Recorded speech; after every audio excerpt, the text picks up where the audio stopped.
Hello everyone, এখন আমরা পড়বো প্লাজমা মেমব্রেন বা সেল মেমব্রেন। তো চলো দেখি এনসিইআরটি ক্লাস 11 কি বলছে।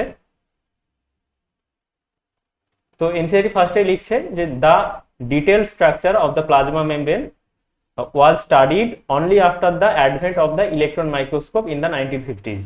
তো আমরা যখন ইলেকট্রন মাইক্রোস্কোপটা হাতে পেলাম তখন আমরা প্লাজমা মেমব্রেনের ডিটেল স্ট্রাকচারটা স্টাডি করতে পেরেছিলাম। Meanwhile, chemical studies on the cell membrane, especially in human red blood cell (RBC), enabled the scientists to deduce the possible structure of plasma membrane. তো আমরা যখন আরবিসি হিউম্যান আরবিসির যে মেমব্রেনটা প্লাজমা মেমব্রেন তার যখন chemical study করলাম, তো তার ফলেই সেই স্টাডি করার ফলেই আমরা কি করতে পারলাম, প্লাজমা মেমব্রেনের যে পসিবল যে স্ট্রাকচার সেটা আমরা বের করতে পারলাম, ডিডিউস করতে পারলাম। These studies showed that the cell membrane is mainly composed of lipid and protein. এবং আমরা কি দেখতে পেলাম যে এই যে প্লাজমা মেমব্রেন বা সেল মেমব্রেন সেটা কি দিয়ে তৈরি, মেইনলি লিপিড এবং প্রোটিন দিয়ে তৈরি। The major lipids are phospholipids that are arranged in a bilayer. তো লিপিডের মধ্যে আবার কোন লিপিড সব থেকে বেশি পাওয়া যায়, মেজর লিপিড, সেটা হচ্ছে ফসফোলিপিড।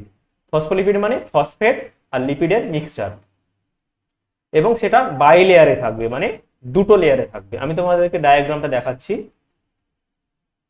এবং কি বলছে অলসো, থামো আগে এটা দেখিয়ে নি তোমাদেরকে, এই জিনিসটা। তো ফার্স্টে দেখো যেটা স্কাই ব্লু কালার সেটা একটা লেয়ার, তো ওপরে দেখো একটা স্কাই ব্লু কালারের লেয়ার আছে, তো ওপরে এইটা একটা লেয়ার, আর নিচে দেখো আর একটা স্কাই ব্লু কালারের লেয়ার আছে, লিপিডের লেয়ার। তো এই দুটো হচ্ছে লিপিডের লেয়ার, তাই বলা হচ্ছে বাই লেয়ার। বাই মানে দুটো, বাই মানে দুই।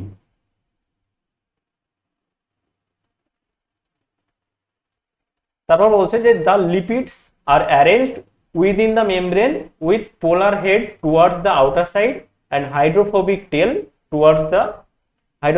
Toward the inner part. তো জিনিসটা এইরকম হয় যে এখানে দেখো স্কাই ব্লু কালার যেটা দেখতে পাচ্ছ, এখানে এই যে গোল গোল স্ট্রাকচার গুলো আছে সেগুলো হচ্ছে হেড লিপিডের। এই গোল গোল স্কাই ব্লু কালার এগুলো হচ্ছে হেড, আর তার ঠিক নিচের দিকে এই দেখো টেল রয়েছে, ব্ল্যাক কালারের এরকম টেল রয়েছে, প্রত্যেকটা হেডের সঙ্গে টেল অ্যাটাচ রয়েছে। সিমিলারলি আমি নিচের দিকটাও যদি দেখি সেখানেও দেখতে পাবে, আমি মার্ক করছি, এইগুলো হেড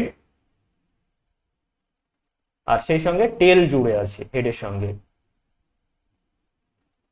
জিনিসটা তোমাদেরকে আমি এইভাবে দেখাচ্ছি, ধরো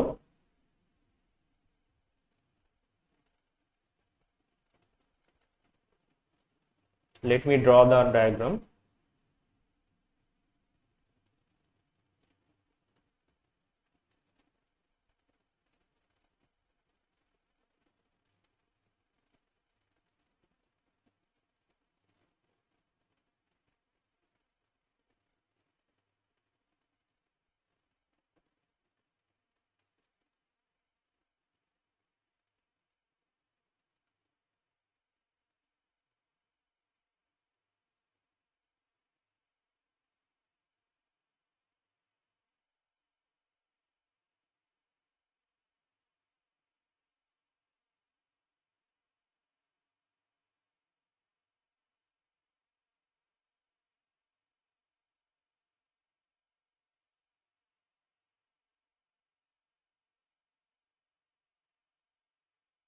তো এইরকম থাকে জিনিসটা, তো আমি পুরোটা ড্র করছি না। এবং এই জিনিসটা হচ্ছে পুরোটা হচ্ছে একটা সেল, এই যে টোটাল জিনিসটা, এই টোটালটা হচ্ছে একটা সেল, ঠিক আছে। এবং সেটা ইউক্যারিওটিক বা প্রোক্যারিওটিক, যা যা খুশি হতে পারে। এবং এই যে ভেতরটা, এই জায়গাটা হচ্ছে inside the cell, inside cell, আর এটা হচ্ছে আউটার সাইড,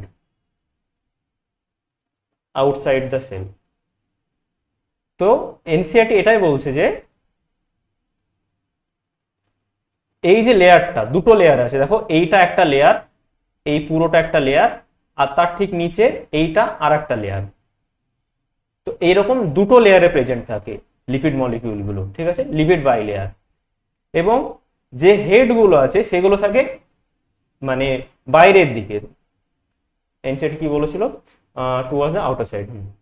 হেড যেগুলো আছে সেইগুলো দেখো আউটার সাইডে আছে, মানে এই হেড গুলো, এটা হচ্ছে হেড, সেটা হচ্ছে আউটসাইড। আবার আমি যদি সেলের ভেতর দিকটা দেখি সেটাকেও আমি বাইরের সাইড বলতে পারবো, মানে লিপিড বাইলেয়ার যে টোটাল অংশটা, মানে এই যে অংশটা, সেটার এই দিকটাকেও আমি আউটসাইড বলতে পারি। আবার সেলের ভেতর দিকে যেটা আছে এই দিকটা, এই দিকটাকেও আমি আউটসাইড বলতে পারি। তো এনসিইআরটি ওটাই বলতে চাইছে।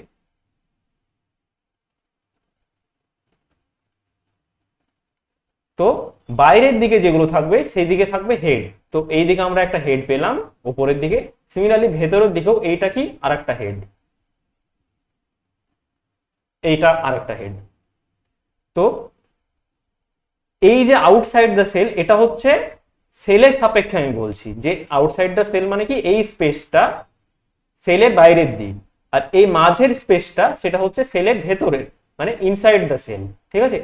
কিন্তু আমি যদি লিপিড মেমব্রেনের সাপেক্ষে দেখি, মানে হেড টেল এরকম সাপেক্ষে দেখি, তাহলে আমার এই এই দিকটাও আমার কি হেডটা বাইরের দিকে আছে, আবার ইনসাইড দ্য সেলের যদি হেডটা দেখি এটাও বাইরের দিকে আছে। কার সাপেক্ষে? এই মেমব্রেনটার সাপেক্ষে। মেমব্রেনটা ভেতর দিকে তো নেই জিনিসটা, তাই না? ভেতর দিকে কারা আছে? ভেতর দিকে টেল গুলো আছে, আর বাইরের দিকে আউটসাইডে কি আছে? হেড আছে। তো হেড দুই দিকে আমি দেখতে পাবো, এই উপর দিকেও হেড দেখতে পাবো, এটাও বাইরের দিকে আমি বলতে পারি, আবার নিচের দিকেও আমি হেড হেড আছে, এটাও আমি বাইরের দিক বলতে পারি। মানে মেমব্রেনের সাপেক্ষে বাইরের দিক বলতে পারি আমি এই উপরটাকে এবং নিচটাকে। এবং ভেতর দিকে কি আছে? আমার হাইড্রোফোবিক টেল গুলো আছে। তো এই যে টেল গুলো দেখো মার্ক করছি ইয়েলো কালার, এই টেল গুলো আছে ভেতর দিকে, মানে মেমব্রেনের ভেতরে লোকানো আছে জিনিসগুলো।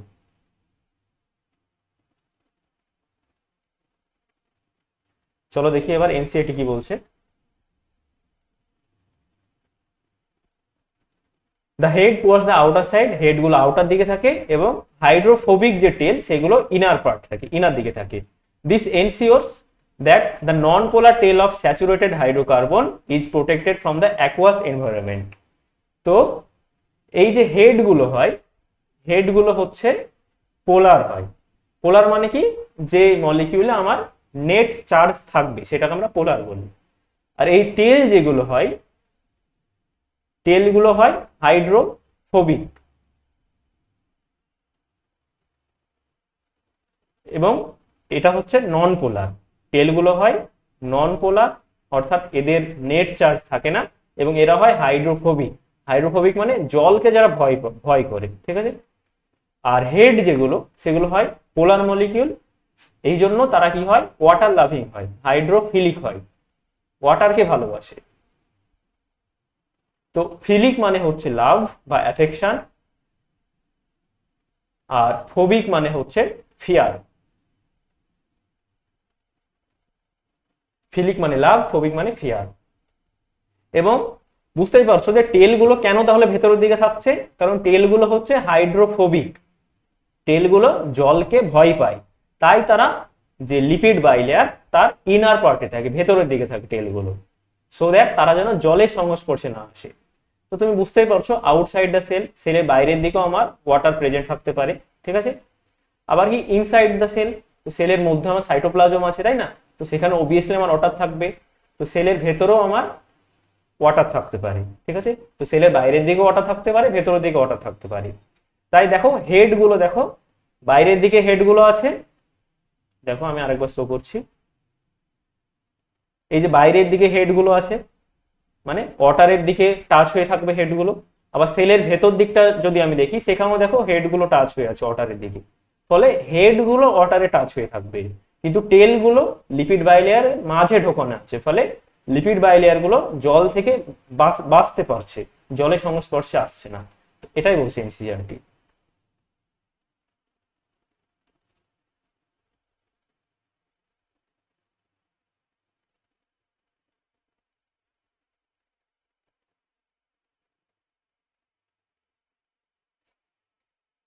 এরপর কি বলছে দেখো, in addition to phospholipid membrane also contain cholesterol. তো ফসফোলিপিড তো থাকে, সেই সঙ্গে মেমব্রেনে কিছু কোলেস্টেরলও দেখা যায়। Letter biochemical investigation clearly revealed that the cell membrane also possess protein and carbohydrate. তো বায়োকেমিক্যাল আমরা আরো স্টাডি করলাম, মানে তার কেমিক্যাল নেচার কিরকম, বায়োলজিক্যাল নেচার কিরকম। তো সেটা স্টাডি করার পর আমরা দেখলাম যে তাতে আমাদের লিপিড থাকে, কোলেস্টেরল থাকে, প্রোটিন থাকে, এসব তো থাকেই মেমব্রেনে, অ্যাজ ওয়েল অ্যাজ আমাদের কার্বোহাইড্রেটও থাকছে। তো এটাই বলছে also possess protein and carbohydrate. The ratio, এবং ছবিতে তোমরা দেখতে পাচ্ছ সুগার আছে, সুগারকে আমরা বলি কার্বোহাইড্রেট, এবং এখানে দেখছো প্রোটিনও আছে, পেরিফেরাল প্রোটিন, ইন্টিগ্রাল প্রোটিন। তো এগুলো তো আমরা আসছি আস্তে আস্তে। The ratio of protein and lipid varies considerably in different sell type. এবং প্রোটিন আর লিপিডের যে রেশিওটা, যে কতটা প্রোটিন বা কতটা লিপিড থাকবে, সেটা সেল টু সেল ভ্যারি করে। In human beings membrane of the erythrocyte, তো আমরা যদি হিউম্যান আরবিসি দেখি, তার মেমব্রেনে 52% প্রোটিন থাকে আর 40% থাকে lipid. Depending on the ease of extraction membrane protein can be classified as integral আর পেরিফেরাল। তো মেমব্রেন প্রোটিনকে আমরা দুই ভাগে ভাগ করছি, পেরিফেরাল প্রোটিন আর integral protein, depending on the ease of extraction, মানে কত তাড়াতাড়ি আমরা তাকে বা কত সুবিধাজনকভাবে তাকে আমরা বের করতে পারবো। এক কথায় ঘুরিয়ে এটাই বলতে চাইছে যে কে কতটা ডিপলি ঢোকানো আছে, ডিপলি অ্যাটাচ আছে, সেটাকেই বলা, মানে সেই বেসিসে আমরা দুটো ভাগ করছি, পেরিফেরাল প্রোটিন আর ইন্টিগ্রাল প্রোটিন। তো পেরিফেরাল প্রোটিনটা জাস্ট সারফেসে অ্যাটাচ থাকে, দেখো জাস্ট সারফেসে অ্যাটাচ হয়ে আছে লিপিড বাইলেয়ারে, ঠিক আছে। আর ইন্টিগ্রাল প্রোটিনটা দেখো পুরো গাথা আছে, মানে বাড়ি করা আছে ইন্টিগ্রাল প্রোটিনটা, ঠিক আছে। তো ইন্টিগ্রাল প্রোটিনের আবার দুটো ভাগ করি আমরা, এটা হচ্ছে টোটালি বারিড, টোটালি বারিড মানে পুরোটা একদম ঢুকে আছে ইন্টিগ্রাল প্রোটিন, ঠিক আছে। আর একটা হয় পার্সিয়ালি বারিড। তো এই ইন্টিগ্রাল প্রোটিনটা দেখো, এইটা হচ্ছে পার্সিয়ালি বারিড,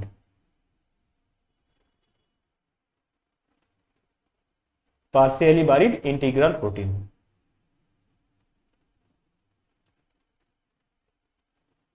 আর এটা হচ্ছে টোটালি বারিড ইন্টিগ্রাল প্রোটিন।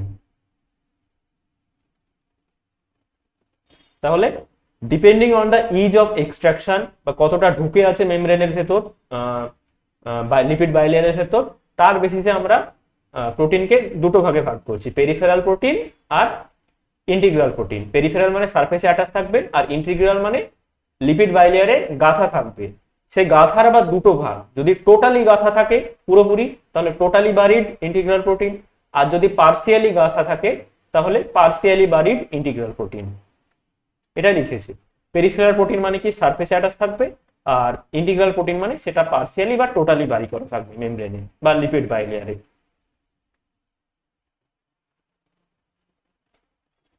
এরপর বলছে an improve model of structure of cell membrane was proposed by Singer and Nicolson. তো সিঙ্গার অ্যান্ড নিকলসন এই দুজন সায়েন্টিস্ট আমাদেরকে আরো ভালো একটা মডেল দিয়েছিল এই প্লাজমা মেমব্রেনের 1972-তে, এবং এটা ওয়াইডলি অ্যাকসেপ্টেড, মোটামুটি সবাই অ্যাকসেপ্ট করেছে, এবং এই মডেলটাকে বলা হয় ফ্লুইড মোজাইক মডেল। তো according to this model quasi fluid nature of lipid. তো সিঙ্গার আর নিকলসন কি বলেছিল, এই যে লিপিড বাইলেয়ারটা এরা কোয়াসি ফ্লুইড থাকে, মানে একদম জলের মতো যে তরল পদার্থ সেরকম না, মানে কোয়াসি ফ্লুইড মানে পার্সিয়ালি ফ্লুইড, মানে জিনিসটা শক্ত শক্ত কিন্তু কিছুটা ফ্লুইড নেচারও থাকবে তার মধ্যে, একদম শক্ত না আবার একদম জলের মতো না, মাঝারি, ঠিক আছে, কোয়াসি ফ্লুইড। তো লিপিড বাইলেয়ারটা হয় কোয়াসি ফ্লুইড হয়, এবং প্রোটিনগুলো তার মধ্যে কি হয়, ভেসে থাকে, এবং প্রোটিনের ল্যাটেরাল মুভমেন্ট হয়, মানে প্রোটিনগুলো চলাচল করতে পারে ল্যাটেরালি, আশেপাশে বা পাশাপাশি চলাচল করতে পারে লিপিড বাইলেয়ারের উপর within the overall bilayer. This ability to move within the membrane is measured as it's fluidity. এবং প্রোটিনগুলো কত তাড়াতাড়ি মেজার করতে পারবে সেটাকে আমরা বাইলেয়ারের ফ্লুইডিটি বলি।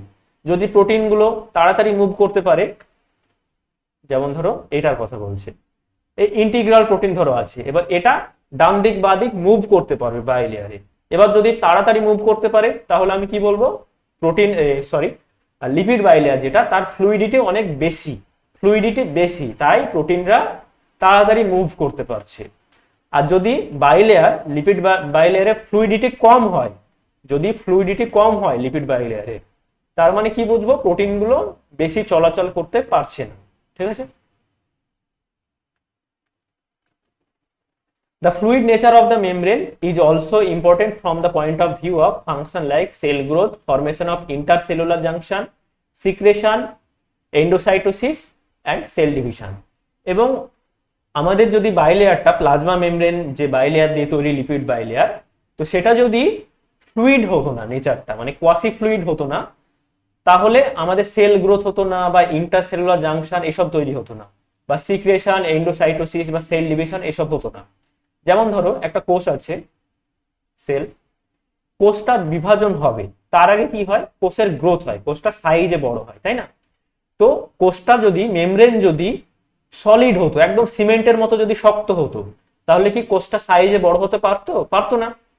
মেমব্রেনটা একটু ইলাস্টিক নেচার, তাই না, ফ্লুইড নেচার বা ইলাস্টিসিটি শো করছে, সেই জন্য কি কোষটা সাইজে বড় হতে পারছে। কোষটা যেমন বড় হচ্ছে, প্লাজমা মেমব্রেনটাও আস্তে আস্তে সরে যাচ্ছে, মানে বড় হচ্ছে, কোষটাকে গ্রোথ করার একটা এবিলিটি প্রোভাইড করছে, ঠিক আছে?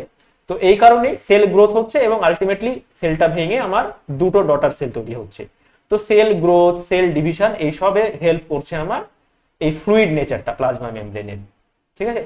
এবং ফরমেশন অফ ইন্টারসেলুলার জাংশন, যদি জিনিসটা পুরো শক্ত হতো তাহলে তো আমার জাংশন তৈরি হতো না, তাই না? জিনিসটা কোয়াসি ফ্লুইড বলে আমার সহজে একটা পোর ক্রিয়েট করছি বা কিছু করছি, দিয়ে আমি জাংশন তৈরি করতে পারছি দুটো সেলের মধ্যে, দুটো সেলের মধ্যে রাস্তা তৈরি করতে পারছি। তেমন সিক্রেশন, কোষ থেকে কিছু সিক্রেট হতে পারতো না, পুরোই যদি আমি সিমেন্টিং ম্যাটেরিয়াল দিয়ে কোষকে পুরো এই করে দিতাম, ঘিরে দিতাম, বা প্লাজমা মেমব্রেনটা যদি সিমেন্টিং ম্যাটেরিয়াল দিয়ে তৈরি হতো, তাহলে সিক্রেশন হতো না, বা এন্ডোসাইটোসিস হতো না, মানে কোষ থেকে কিছু বেরোবে কোনো কিছু, সেটা হতো না। তো এগুলো হতো না। তো ফ্লুইড নেচার, প্লাজমা মেমব্রেনের নেচারটা ফ্লুইড নেচার বলেই এইগুলো আমাদের সম্ভব হয়। এবার চলে এসো ট্রান্সপোর্টে। One of the most important function of plasma membrane is the transport of molecule across it. এবং প্লাজমা মেমব্রেনের আরো একটা মেন ফাংশন হচ্ছে মলিকিউলের ট্রান্সপোর্ট। তো একটা সেল থেকে মলিকিউল বাইরে যাবে, বাইরে থেকে মলিকিউল ভেতরে আসবে সেলের ভেতরে, এইসব হয় আমাদের বডিতে। তো এটা প্লাজমা মেমব্রেনের থ্রু হয়। তো প্লাজমা মেমব্রেন এটা একটা one of the important function. The membrane is selectively permeable. তো আমাদের যে প্লাজমা মেমব্রেন সেলের, সেটা প্রোক্যারিওটিক হোক বা ইউক্যারিওটিক সেল হোক, সেই প্লাজমা মেমব্রেন হয় সিলেক্টিভলি পারমিয়েবল, মানে ও যাকে তাকে অ্যালাউ করবে না, ওর যাকে ভালো লাগে সেই প্লাজমা মেমব্রেন ক্রস করতে পারবে, এরকম একটা ব্যাপার। তো এইটাকে আমরা বলি selectively permeable to some molecules present on either side of it. Either side মানে সেটা কোষের ভেতরে থাকতে পারে সেই মলিকিউল, অথবা কোষের বাইরে থাকতে পারে। তো ভেতর থেকে বাইরে তো চলাচলটা হয়, তো আইদার সাইড অফ ইট, তো বাইরে থাকুক বা ভেতরে থাকুক কোষের, তো এই চলাচলটা সিলেক্টিভলি পারমিয়েবল। প্লাজমা মেমব্রেন যাকে যাকে অ্যালাউ করবে সেই যাওয়া আসা করতে পারবে। Many molecule can move briefly across the membrane without any requirement of energy and this is called passive transport. তো চলো আমরা ডিটেলসে দেখি এটা প্যাসিভ ট্রান্সপোর্ট মানে কি বলছে, যে কিছু কিছু মলিকিউল থাকবে যারা এনার্জি দরকার হবে না তাদের মুভমেন্টের জন্য, তাদের চলাচলের জন্য কোনো রকম এনার্জি দরকার হবে না, এবং তারা উইদাউট এনার্জি এবং অ্যালং দ্য কনসেন্ট্রেশন গ্রেডিয়েন্ট চলাচল করতে পারে। এইটাকে আমরা প্যাসিভ ট্রান্সপোর্ট বলি। তো আমরা ডিটেলসে বলছি এই জিনিসটা। তো কারা প্যাসিভ ট্রান্সপোর্ট করে, প্যাসিভ ট্রান্সপোর্ট পারে, সে হচ্ছে নিউট্রাল সলিউট। তো যেসব সলিউট গুলো চার্জ থাকে না, নিউট্রাল সলিউট, তারা এই প্যাসিভ ট্রান্সপোর্ট করতে পারে। Move across the membrane by the process of simple diffusion, ঠিক আছে, along the concentration gradient, that is from higher concentration to lower. তো ধরো এটা একটা সেল, এটা হচ্ছে আউটসাইড দ্য সেল, ভেতরে আছে নিউট্রাল সলিউট। তো এখানে ধরো অনেকগুলো সলিউট আছে, আমি অ্যারো দিয়ে বোঝাচ্ছি, 5টা অ্যারো আছে নিউট্রাল সলিউট, ঠিক আছে। বাইরেও ধরো সেলের বাইরেও নিউট্রাল সলিউট আছে, মানে দুটো সেলের মাঝে তো জায়গা থাকে, তাই না, ইন্টারসেলুলার স্পেস। এখানে ধরো আরেকটা সেল আছে, অ্যানাদার সেল, তার মাঝে তো জায়গা থাকে, ইন্টারসেলুলার স্পেস। তো সেখানে ধরো ইন্টারসেলুলার স্পেসে আমার এই সেম নিউট্রাল সলিউটটা প্রেজেন্ট আছে, কিন্তু কম আছে, ধরো দুটো আছে, ঠিক আছে, দুটো অ্যারো দিলাম। তো এবার হচ্ছে ডিফিউশন হবে। ডিফিউশন সবসময় হয় অ্যালং দ্য কনসেন্ট্রেশন গ্রেডিয়েন্ট। তো কনসেন্ট্রেশন কোথায় বেশি আছে? সেলের ভেতরে বেশি আছে। দেখো সেলের ভেতরে নিউট্রাল সলিউট 5টা আছে টোটাল, 1 2 3 4 5, টোটাল 5টা আছে। আর সেলের বাইরে নিউট্রাল সলিউট কটা আছে? দুটো আছে। তাহলে নিউট্রাল সলিউট সেলের ভেতর থেকে বাইরের দিকে বের হবে, মুভমেন্টটা সেলের বাইরের দিকে হবে ভেতর থেকে। তো এই জিনিসটাকে আমরা বলি along the concentration gradient, that is from higher concentration to the lower concentration. ঠিক আছে? এবং এই জিনিসটাই হচ্ছে ডিফিউশন। ডিফিউশন, তো ডিফিউশনে কি হয়, পুরো পার্টিকুলার মলিকিউল হায়ার কনসেন্ট্রেশন থেকে লোয়ার কনসেন্ট্রেশনের দিকে যায়। ঠিক আছে? তো প্লাজমা মেমব্রেনের থ্রু এই যে ডিফিউশন হচ্ছে নিউট্রাল সলিউটের, এটাকে বলা হয় passive transport. Passive transport. Passive কেন বলছি? কারণ এতে কোনো এটিপির খরচা হচ্ছে না। এটিপি খরচা হলে সেটাকে আমরা বলি অ্যাক্টিভ ট্রান্সপোর্ট, সেটা আমরা পরে আসছি। তো এটা হচ্ছে প্যাসিভ ট্রান্সপোর্ট। ঠিক আছে? সিমিলারলি তুমি যদি জল দেখো, ঠিক আছে, জল কি হয়, H2O। H2O কিন্তু একটা পোলার মলিকিউল। ঠিক আছে? পোলার মলিকিউল। হ্যাঁ, তো প্লাজমা মেমব্রেন ভেদ করে কি H2O যেতে পারবে? যাওয়া তো উচিত না, তাই না? কারণ প্লাজমা মেমব্রেন কি আছে? হাইড্রোফোবিক টেল আছে। এই যে জিনিসটা দেখো,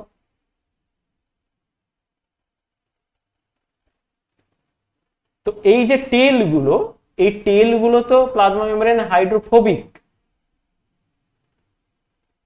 তাই না? হাইড্রোফোবিক মানে জলকে ভয় করছে। তাহলে এই স্ট্রাকচারটা, প্লাজমা মেমব্রেনের এই স্ট্রাকচারটা ভেদ করে তো জল যেতে পারবে না, তাই না? কারণ জল তো পোলার মলিকিউল, তাই না? পোলার মলিকিউল। আর টেল গুলো কি হয়? হাইড্রোফোবিক বা নন পোলার হয়। তো জল হচ্ছে পোলার আর টেল গুলো হচ্ছে নন পোলার।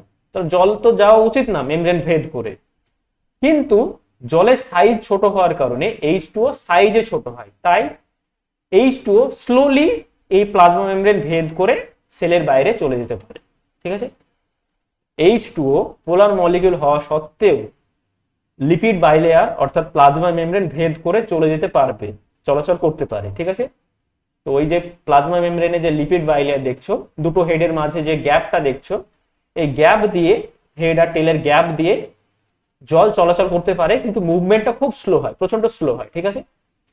তো সবসময় তো এত স্লো মুভমেন্ট হলে হবে না, আমাদের তো আরো মানে জল তো অনেক সময় তাড়াতাড়ি প্রয়োজন হতে পারে কোষে, তাই না? জলের চলাচল, তো তাড়াতাড়ি চলাচল করার জন্য জলের মুভমেন্টের আলাদা একটা মেকানিজম আছে, সেটা আমরা পরে দেখছি। বাট এই পর্যন্ত এইটা জেনে রাখো যে জল পোলার মলিকিউল হওয়া সত্ত্বেও জলের ডিফিউশন হয়। ঠিক আছে? জলের ডিফিউশন হয়, অর্থাৎ প্যাসিভ ট্রান্সপোর্ট হয়। ঠিক আছে?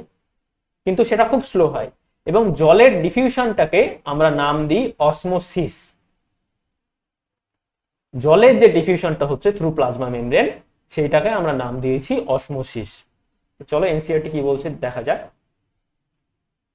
Water may also move across this membrane from higher concentration to to lower concentration. এবং এই জলের যে ডিফিউশন সেটাকে আমরা বলি অসমোসিস। ঠিক আছে? এবার দেখো, জলের জন্য আমরা আরেকটা জিনিস ইউজ করি, সেটা হচ্ছে ফ্যাসিলিটেটেড ট্রান্সপোর্ট। Facilitated transport.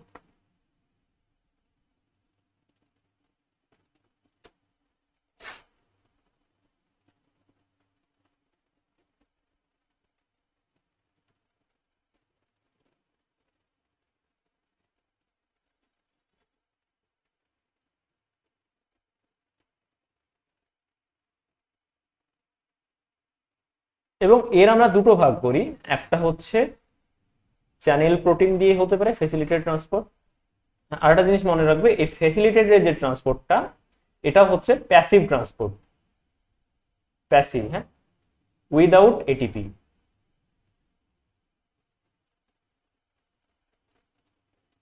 এবং এতে হেল্প করে কে? এখানে লিখে দিচ্ছি চ্যানেল প্রোটিন।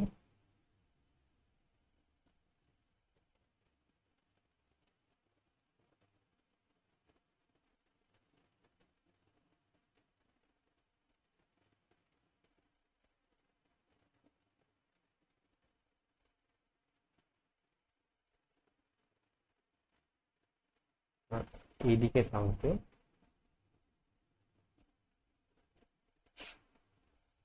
Career protein.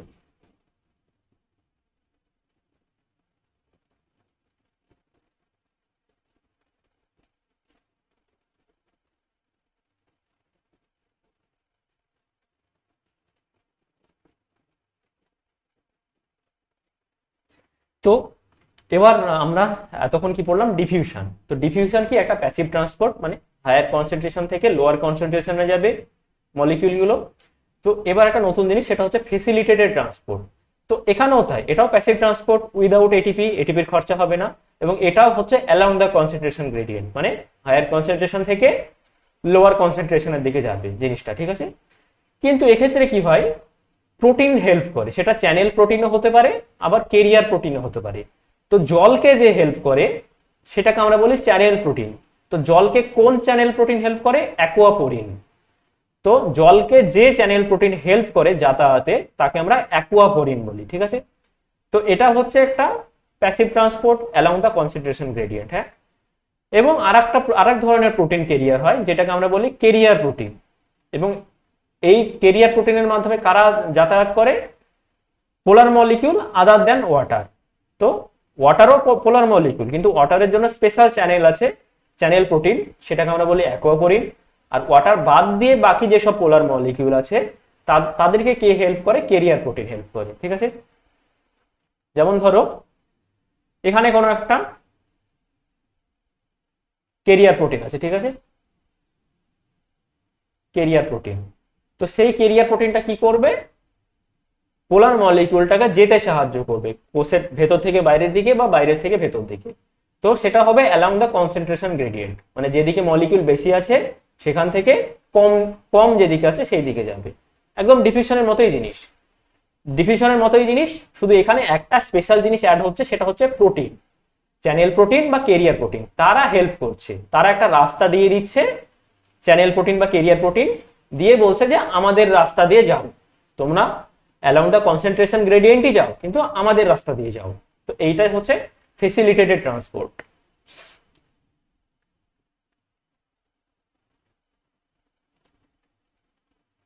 তো চলো এনসিআরটি কি বলছে দেখি। Polar molecule can not pass through the non polar lipid bilayer. এবং আমরা জানি পোলার মলিকিউল নন পোলার ওই লিপিড দিয়ে যেতে পারবে না, কারণ নন পোলার টেল থাকে। They require a carrier protein. তো কেরিয়ার প্রোটিন এদেরকে হেল্প করে to facilitate their transport across the membrane. তো আমরা দেখলাম কেরিয়ার প্রোটিনের হেল্প করে, এবং জলকে কে হেল্প করে? Channel protein, that is aquaporin. তো এগুলোই হচ্ছে ফেসিলিটেটেড ট্রান্সপোর্ট। এবার হচ্ছে অ্যাক্টিভ ট্রান্সপোর্ট আমরা দেখব। জাস্ট এ সেকেন্ড, এটা ইউজ করে দিই।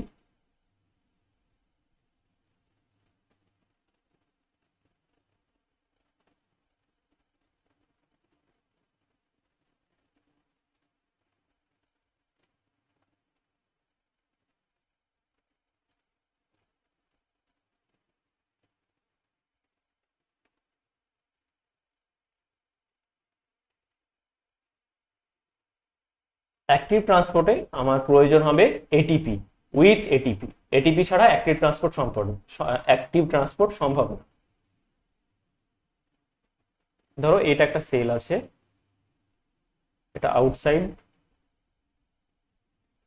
Outside the sell.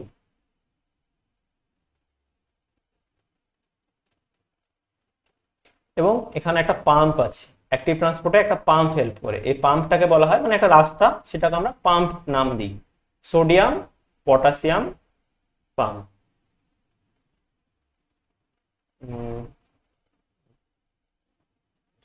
সোডিয়াম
দেখো অ্যাক্টিভ ট্রান্সপোর্ট মানে হচ্ছে এটিপির সাহায্যে জিনিসটা হবে। তো এটা হচ্ছে সেলের ভেতর, ঠিক আছে, inside the cell, inside the cell. তাহলে দেখো সেলের ভেতরে সোডিয়াম কটা আছে? সোডিয়াম আছে দেখো 1 2 3 4, 4টে সোডিয়াম আছে। তো সেলের ভেতর 4টে সোডিয়াম আছে, ঠিক আছে, 1 2 3 4। আর সেলের বাইরে দেখো অনেকগুলো সোডিয়াম আছে। তাহলে জিনিসটা হওয়া কি উচিত ছিল প্যাসিভ ট্রান্সপোর্টে? যে বাইরে থেকে ভেতরে আসবে, কারণ বাইরে সোডিয়াম বেশি আছে। কিন্তু অ্যাক্টিভ ট্রান্সপোর্টে তার উল্টোটা হবে, যেদিকে কম আছে সেদিক থেকে যেদিকে বেশি আছে সেই দিকে যাবে। মানে from lower concentration to the higher concentration, ঠিক আছে। এই জিনিসটাকে আমরা বলি অ্যাক্টিভ ট্রান্সপোর্ট। তো অ্যাক্টিভ ট্রান্সপোর্টে হেল্প করে একটা রাস্তা বা একটা পাম্প, সেটার নাম হচ্ছে সোডিয়াম পটাশিয়াম পাম্প। তো সোডিয়াম পটাশিয়াম পাম্পের একটা বৈশিষ্ট্য হচ্ছে ও যখন কাজ করবে, যখন অ্যাক্টিভ হয়ে যাবে, যে ধরো কাজ করবে, যখন কাজ করবে তখন কি করে ও একই সঙ্গে 3টে সোডিয়ামকে সেলের বাইরে ফেলে দেয়, আর একই সঙ্গে 2টো পটাশিয়ামকে সেলের ভেতরে আনে। এইভাবেই ও কাজ করে, এটাই ওর কাজের নেচার বা প্রকৃতি। তো ও যখন কাজ করে তখন 3টে সোডিয়ামকে বাইরে ফেলবে কোষের বাইরে, এবং 2টো পটাশিয়ামকে কে প্লাস আয়নকে কোষের ভেতরে আনবে, ঠিক আছে। তো এটাই হচ্ছে অ্যাক্টিভ ট্রান্সপোর্ট, যে কম কনসেন্ট্রেশন থেকে বেশি কনসেন্ট্রেশনের দিকে মলিকিউল যাবে, এবং এতে এটিপি খরচা হয়। চলো এনসিআরটি কি বলছে দেখি। A few ion or molecule transported across the membrane against concentration gradient, মানে কনসেন্ট্রেশন গ্রেডিয়েন্টের বিরুদ্ধে ট্রান্সপোর্ট হচ্ছে, that is from lower concentration to the higher concentration. এবং এটা হচ্ছে এনার্জি ডিপেন্ডেন্ট প্রসেস, এবং এটাকে আমরা অ্যাক্টিভ প্রসেস বলি বা অ্যাক্টিভ ট্রান্সপোর্ট, এবং এটিপি রিকোয়ার হয় বা ইউটিলাইজ হয়, ঠিক আছে। যেমন সোডিয়াম পটাশিয়াম পাম্প অ্যাক্টিভ ট্রান্সপোর্টে হেল্প করে। আর কি আছে? আর কিছু নেই। তো এই ছিল আমাদের প্লাজমা মেমব্রেন। আশা করি প্লাজমা মেমব্রেন তোমরা বুঝতে পেরেছো। I am signing off. See you in the upcoming class.